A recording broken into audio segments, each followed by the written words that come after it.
तो चलिए शुभारंभ करते हैं। देखिए, जब अपाची हेलीकॉप्टर गिरा तो मैंने कहा ट्रंप रिटेलिएट करेगा। ये वही ट्रंप था जिसने इजराइल को बोला भाई तुम रिटेलिएट मत करो, तुम पे मात्र 24 मिसाइल तो आई है। जब अपाची हेलीकॉप्टर गिरा तो ट्रंप ने कहा पायलट सेफ है तो कोई रिटेलिएशन करने की जरूरत नहीं है। मैंने आपको बोला था ट्रंप रिटेलिएट करेगा, क्योंकि ट्रंप चुपचाप बैठने वाला नहीं है।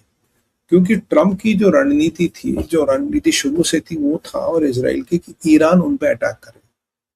जो ईरान की बार बार बेइज्जती करना, बार बार मुल्ला मौलाना को उनकी औकात गिराना, बेसिकली क्या था कि ईरान गलती करे और ईरान गलती करे और ईरान जब गलती करके अमेरिका पे या इसराइल पे अटैक करेगा, जो उनका होगा वो रिटेलिएशन होगा, अटैक नहीं होगा। तो तब ये नहीं कोई कह सकता जी आपने वार कर दिया, आपने हमला कर दिया, मुसलमान मार दिए, ये सब ड्रामा जो है वो बंद होगा। और अमेरिका हमेशा ईरान को प्रोवोक करता रहा। ईरान के नेताओं की बड़ी उसने बद पीटी और उन्हें बड़ा उल्टा सीधा भी कहा, और ईरान के नेताओं ने कई बार इस चीज को डक करने की कोशिश की, पर बेचारे जहादी कब तक डक करेंगे। अल्टीमेटली वो ट्रंप के चक्कर में फंस गए।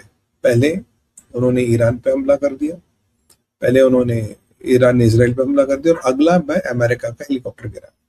गिलावाफ का स्टेटमेंट आया था, हम तो डेमोक्रेसी वाले, हम तो डिप्लोमेसी वाले लोग हैं, अगर डिप्लोमेसी आपको समझ रही थी तो फिर ईरान की शक्तिशाली सेना का मुकाबला करो। और आर्ची ने स्टेटमेंट दिया कि भाई ट्रंप यहां से भाग जाओ, नहीं तो तुम में से कोई भी जिंदा नहीं बचेगा। चलो कोई बात नहीं। ट्रंप ने अटैक किया, सेंटकॉम ने अटैक किया, बोला ट्रंप के आदेश हमने अटैक किया, 20 जगहों पर अटैक किया, बहुत सारी बर्बादी कर दी। और ट्रंप भी ट्रंप कह रही मेरा वेल्ड और कंट्रोल रिस्पॉन्स था। और जो मैंने आपको कल कहा था कि ट्रंप की राजनीति है, रणनीति है कि तुम डिस्कशन टेबल पे आ जाओ। आज डील की बात नहीं कर रहा ट्रंप, आज कंप्लीट सरेंडर की बात कर रहा, क्योंकि अब डील तो हो ही नहीं सकती ना। अब इस परिस्थिति में तो आपको सरेंडर ही करना पड़ेगा। भैया आके सरेंडर कर लो, हथियार छोड़ दो, हमारी शरण में आ जाओ और बच जाओगे, वरना तुम्हारा बचना मुश्किल नहीं। और ईरान ने क्या कहा भाई हम आप पे अटैक करेंगे। अटैक कहाँ किया गया? बहरीन पे, कुवैत पे और जॉर्डन पे। जॉर्डन का जबकि इसमें कुछ लेना देना नहीं है। और कितनी मिसाइलें दागी गई? ले दे के 6। तो जरा उन जहादियों से पूछो, मदरसा फेलों से पूछो, 6 मिसाइलें दाग के तुम कौन से अमेरिका का एयरबेस से ला दो? तुम अमेरिका का क्या कर लोगे? 6 मिसाइलें दाग के तो कुछ भी नहीं करोगे। अगर मिसाइल शील्ड को सैचुरेट करना तो आपको 100 के या 50 की बैच में मिसाइलें चलानी पड़ेगी। 6 मिसाइलें 3 डेस्टिनेशन पे दागी और just saying that you are alive, क्योंकि परिस्थिति ये है, मिसाइलें है नहीं, मिसाइलें खत्म हो गई है। और ट्रंप को लगता था ये वापस रिटेलिएट नहीं करेंगे, मेरी इज्जत रह जाएगी। पर इन्होंने बिल्कुल वही किया जो ट्रंप चाहता था, कि इन्होंने रिटेलिएट कर दिया। जितना भी किया, 6 मिसाइलें भी चलाई, बहुत है। जबकि ट्रंप ने 20 जगह इनको ठोका और तबियत से इनको ठोका। इसराइल वहां जाके दहिया हो, वो टायर हो, वो जहां भी बेरूत हो, बेरूत पे भी वो हमले कर रहा। तो न ट्रंप रुका, न इसराइल रुका। और अब अमेरिका और इसराइल मिलकर ईरान को ठोक रहे। और क्योंकि war has been started by Iran. और ऐसे वैसे पीस डील का क्या हुआ? पीस डील के हो गए पीस और उड़ गए हवा में। जैसे पेपर फाड़ के हवा में उड़ा दोगे, वो हवा में उड़ गई। अब ये पहले 500-700 बिलियन मांग रहे थे, 27 बिलियन मांग रहे, 7 मिल रहा। भावाजी का ठुल्लू भी नहीं मिला इनको, कुछ भी नहीं मिला इनको। अब ये जहादी बेचारे अपने जाल में फंस गए। और मैं इनको कह रहा था तुम्हें अमेरिका प्रोवोक कर रहा है, अमेरिका के चक्कर में मत पड़ो। तैयब अर्दोगन और पाकिस्तान के चक्कर में मत पड़ो। कौन अब तैयब अर्दोगन बचाने आ गया? पाकिस्तान बचाने आ गया? कौन बचाने आ गया? कोई बचाने नहीं आया। You are on your own and now you are in a very dire situation, you don't know what to do.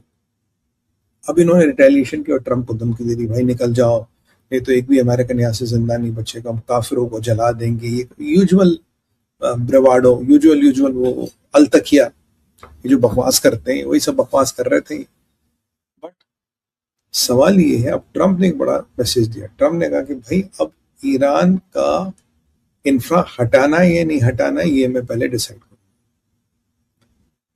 कि हो सकता है कि अगर ईरान डील पे नहीं मानता, अब डील का अब तो सरेंडर डॉक्यूमेंट है, सरेंडर डॉक्यूमेंट नहीं मानेगा तो ईरान का पूरा इंफ्रा में खत्म हो जाएगा। अभी 1 या 1.5 घंटे पहले ट्रंप ने कहा है कि अब आज रात मैं डिसाइड करूंगा ईरान का क्रिटिकल इंफ्रा, ईरान का पेट्रोकेमिकल और ईरान का ऑयल स्टोरेज क्या हम उड़ाएंगे या नहीं उठाएंगे। काशिफ आइलैंड पर अटैक किया गया, दुनिया भर के पोर्ट्स पे 20 जगह अटैक किया। आप सब खुद समझ सकते हैं, पूरे length and breadth of Iran पे अटैक किया। और मैंने आपको बोला था कि जो अमेरिका टारगेटेड अटैक्स कर रहा, इनकी मारक और मारक क्षमता को देख रहा कि इनके पास औकात कितनी, how much can they retaliate, and Americans concluded they are not capable of retaliating much. अब ये बड़ी धमकी है कि वो जो बड़ा अटैक है वो आने वाला है, क्योंकि कल ट्रंप ने कहा था मैं एक लिमिटेड अटैक कर रहा हूँ, और अपेक्षा ट्रंप कर रहे थे वापस अटैक नहीं करेंगे, पर इन्होंने फिर भी कर दिया। तो in a way the war has started, in a way जो पीस डील है उसकी धज्जियां उड़ गई। इन अ वे आप पीस डील की जगह जो भी सरेंडर, जो भी सॉरी साइन होगी वो सरेंडर डीड होगी। तो क्या ईरान सरेंडर डीड साइन करने को तैयार है? और इसके जो भाई बंधु है तुर्किया पाकिस्तान, उनका नाम तो है नहीं, ना कोई अमेरिका से बड़ा ना कोई इसराइल से बड़ा। और हाँ, सऊदियों ने कहा कि भाई अगर आप ये लड़ाई को कंट्रोल नहीं करोगे तो एक रीजनल एस्केलेशन हो सकता है। मैंने कहा यार कोई नई बात बोलो, रीजनल एस्केलेशन तो तुम रोज बोलते हो, तो क्या कर लोगे रीजनल एस्केलेशन का? मतलब वो what the hell can you do? Regional escalation की बातें करके अब कर तो कुछ पाओगे नहीं।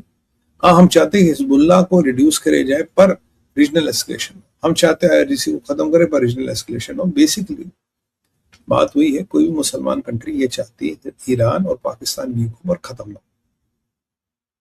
मतलब जिन को बोतल में रखो, जिस दिन मर्जी हुआ चिराग को रगड़ो, जिन बाहर आएगा और तुम्हारा काम करेगा, इनका ऑब्जेक्टिव यही है। पर ट्रम्प के स्टेटमेंट के बाद एक बहुत सीरियस एस्केलेशन, और मुझे लगता है कि ये लड़ाई अभी बढ़ने वाली है। ये लड़ाई एक खतरनाक रुख लेने वाली है, क्योंकि अमेरिका को कोई कांग्रेशनल अप्रूवल नहीं चाहिए। अभी जो ईरानी 2-2 हजार किलोमीटर दूर मिसाइलें चला और एक भी लग नहीं पा रही, 6-6 बैलिस्टिक मिसाइलें बर्बाद करें, मैं ईरानियों को सलाह देना चाहता हूँ।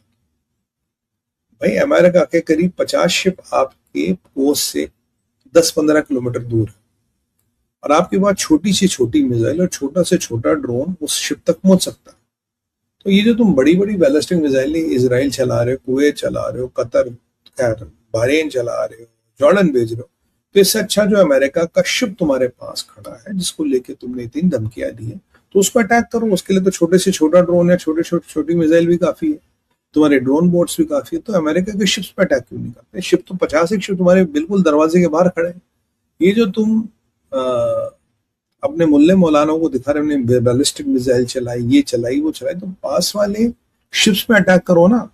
अगर पास वाले शिप्स पे अटैक करोगे शायद अमेरिका का ज्यादा नुकसान हो, पर तुम्हें अमेरिका से डर लगता है, अमेरिका तुम्हारी वाट लगा देगा।